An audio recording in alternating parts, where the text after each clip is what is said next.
In this daily drop, we're going to talk about renting versus buying and my 60% plus 60% minus rule or guideline.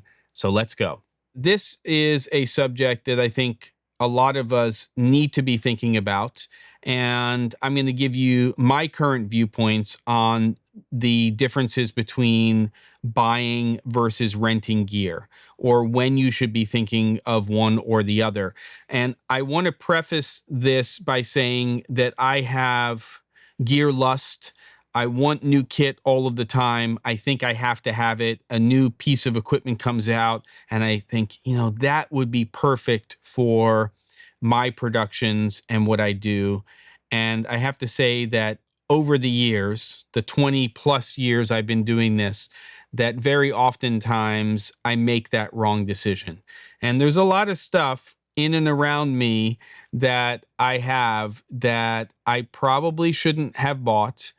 There's a lot of stuff I should have and did buy, but some of it for sure I should not have bought.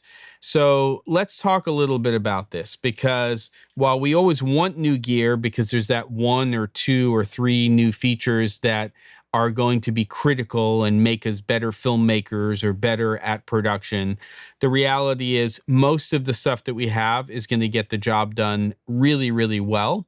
And we have to make a decision as to whether or not it makes sense to make a long-term investment into that piece of gear, or if it makes more sense to rent it on the short term.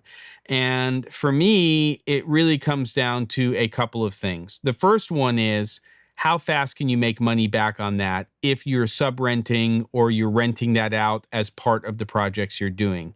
And there are some calculations that people have in regards to that, but mine would probably be for an owner-operator that they want to make their money back on that piece of kit as close to 1 year after buying it as possible. And remember that when you are purchasing equipment, that it's very much like buying a car. You drive that car off the lot, it depreciates almost instantaneously with very, very few exceptions. And the same is true for equipment. You receive that equipment, you open the box, and it depreciates. For some reason, sneakers or trainers are the exception in the resale world, and there are a few things in our world, like lenses, that can hold or increase in value. But most of the stuff that we buy depreciates pretty quickly. So you've got to figure out how fast you're going to make that money back. And if you do own it, make sure that when you're budgeting and you're creating proposals for your projects, that you're putting line items in there for equipment. If you were going to go out to a rental house to rent that equipment, you should be renting that equipment as part of your production. And just look at your local market and what the going rate is. You might have to do a 3-day week or a 1-week month on the rental, but make sure it's included in your budget for your client when you're doing that. Okay, so the last thing I want to say is this 60% plus 60% minus thing, which to me really is a good guideline for whether or not you should be purchasing equipment. Again, the first one is how fast can you make your money back, your initial investment, and then it's gravy from there.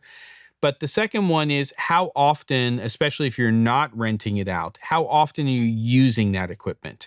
And if that equipment is being used at least more than half, that's why I say 60%, more than half of the time that you're doing jobs, it's probably a worthwhile piece of kit. Not that you're forcing yourself to use it, but that you're really using it. If it's less than half, then you really should be considering possibly renting that equipment for a particular project as opposed to purchasing it.